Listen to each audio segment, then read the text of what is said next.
দেখানোর চেষ্টা করছি 7 কলেজের শিক্ষার্থীরা কিন্তু শিক্ষা ভবন অভিমুখে চলে এসেছে এবং তারা কিন্তু এক দফা দাবিতে আজকের এই আন্দোলনটি চালিয়ে যাচ্ছে। অধ্যাদেশের যে খসড়া ছিল সেই খসড়াটির যে পূর্ণাঙ্গ অধ্যাদেশ সেটি জারি করার যে আন্দোলন, সেই আন্দোলনকে উদ্দেশ্য করেই তারা কিন্তু এই 7 কলেজের শিক্ষার্থীরা আজকে শিক্ষা ভবন অভিমুখে চলে এসেছেন এবং তারা মিছিলে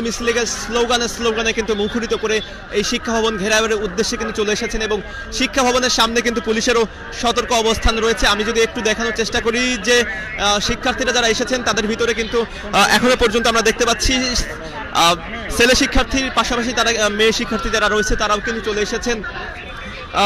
শিক্ষার্থীদের এই আগমনকে উপলক্ষ করে পুলিশের পক্ষ থেকে কিন্তু নিরাপত্তার চাদরে ঢেকে ফেলা হয়েছে শিক্ষা ভবনের এই প্রাঙ্গণকে। এখানে কয়েক স্তর নিরাপত্তার পাশাপাশি পুলিশের অতিরিক্ত যে সংখ্যা সেটি কিন্তু বৃদ্ধি করা হয়েছে। আপনাদেরকে যদি একটু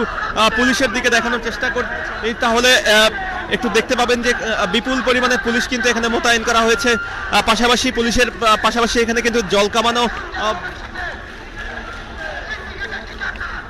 দর্শক, পুলিশের পাশাপাশি কিন্তু এখানে জল কামানো প্রস্তুত রয়েছে যে কোনো ধরনের উদ্ভূত পরিস্থিতিকে মোকাবিলা করার জন্য। আমরা এখানে দেখতে পাচ্ছি যে কয়েকটি কলেজের শিক্ষার্থীরা কিন্তু চলে এসেছেন, এছাড়াও কিন্তু বাকি যে কলেজের শিক্ষার্থীরা রয়েছে তারা কিন্তু প্রতিমধ্যে রয়েছে। বাকি শিক্ষার্থীরা আসলেই তারা কিন্তু এই শিক্ষা ভবনের সামনে যে অবস্থান রয়েছেন সেই অবস্থান কিন্তু ধরে রাখবেন।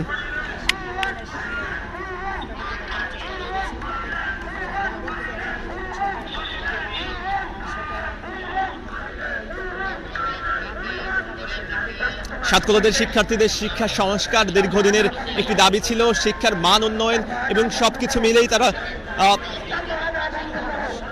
এই আন্দোলনের পট পরিবর্তনের পরেই কিন্তু শিক্ষার্থীরা তারা সাত কলেজের এই দাবির অধিভুক্ত থেকে বাতিল করে বিশ্ববিদ্যালয়ের দাবিতে তারা যে আন্দোলন চালিয়ে যাচ্ছিল সেখান থেকে পরিপ্রেক্ষিতে একটি স্বতন্ত্র বিশ্ববিদ্যালয় করার যে দাবি সেই দাবি কিন্তু তারা অব্যাহত রয়েছে এবং তার পরিপ্রেক্ষিতে কিন্তু যে খসড়া যে প্রণয়ন করা হয়েছিল সেই খসড়ার পূর্ণাঙ্গতা তারা কিন্তু দাবি করছেন। এছাড়াও বিশ্ববিদ্যালয়টি কোন মডেল হবে সেটা নিয়েও কিন্তু সাত কলেজের শিক্ষার্থীদের ভিতরে মতানৈক্য রয়েছে। আপনাদেরকে আরও জানিয়ে রাখি যে আজকে সাত কলেজের শিক্ষার্থীদের পাশাপাশি সাত কলেজের ইন্টারের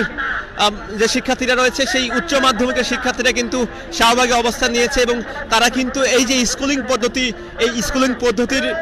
তারা কিন্তু চান না, সেই স্কুলিং পদ্ধতি থেকে বাতি রেখে তারা কিন্তু অন্য পদ্ধতি যেসব রয়েছে সেই সব পদ্ধতি তারা কিন্তু চান। তাদের মূল দাবি হচ্ছে যে এই স্কুলিং পদ্ধতি হলে তারা কিন্তু তাদের যে ঐতিহ্য সেই ঐতিহ্য তো তারা রক্ষা করতে পারবে না, তাই এই স্কুলিং পদ্ধতিকে বাতি রেখে নতুন একটি পদ্ধতি প্রণয়ন করার তারা দাবি জানিয়েছেন, যাতে করে সাত কলেজের যে একটি ঐতিহ্য রয়েছে সেই ঐতিহ্যটি বলবৎ থাকে, সেই দাবিটি তারা করছেন সেখান থেকে। এছাড়াও আমরা দেখতে পেয়েছি যে ইডেনের একটি অংশ, ইডেনকে একটি পূর্ণাঙ্গ বিশ্ববিদ্যালয় বা মহিলা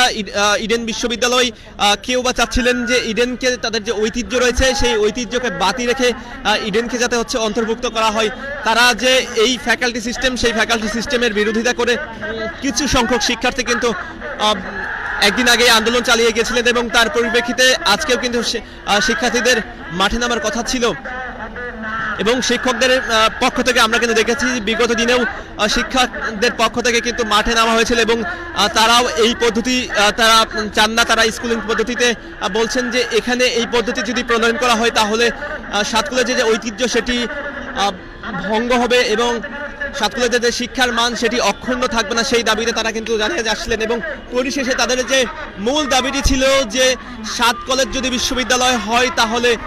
এই বিশ্ববিদ্যালয়ের অন্তর্ভুক্ত করতে হবে সাত কলেজের যেসব শিক্ষকেরা রয়েছে তাদেরকে অন্তর্ভুক্ত করে এই অধ্যাদেশ জারি করার যে দাবি সেই দাবিটি তারা করে আসছিলেন এবং তার পরিপ্রেক্ষিতেই কিন্তু তারা বিভিন্ন সময় শিক্ষার্থীদেরকে সাথে নিয়ে যুগপৎ আন্দোলন করে গেছেন এবং আমরা দেখতে পাচ্ছি বলতে বলতে দর্শক আরও একটি কলেজ কিন্তু যোগ দিয়েছে শিক্ষার্থীদের সাথে এবং তাদেরকে কিন্তু উষ্ণ অভ্যর্থনা জানিয়ে বরণ করে নেওয়া হয়েছে সাত কলেজের বাকি শিক্ষার্থীদের পক্ষ থেকে। আমরা এখানে এখন পর্যন্ত দেখতে পাচ্ছি যে ইডেন কলেজ চলে এসেছে, পাশাপাশি ঢাকা কলেজ এবং তিতুমির কলেজের অন্যান্য যে একটি অংশ সেই অংশটি চলে রয়েছে এবং বাকি যে কয়েকটি কলেজের একটি অংশ সেই অংশটি কিন্তু আর কিছুক্ষণের মধ্যেই পূর্ণাঙ্গ রূপে কিন্তু এখানে অবস্থান নেবে এবং শিক্ষার্থীদের সাথে আমরা পূর্বে কথা বলে জানতে পেরেছি যে অধ্যাদেশের যে দাবি সেই পূর্ণাঙ্গ দাবিকে বাস্তবায়নের লক্ষ্যেই তারা কিন্তু এখানে অবস্থান নেবেন এবং যতক্ষণ না পর্যন্ত অধ্যাদেশ জারি করা হয় ততক্ষণ পর্যন্ত শান্তিপূর্ণভাবে এই শিক্ষা ভবনের সামনে তারা অবস্থান নেবেন এমনটি আমাদেরকে জানিয়েছেন।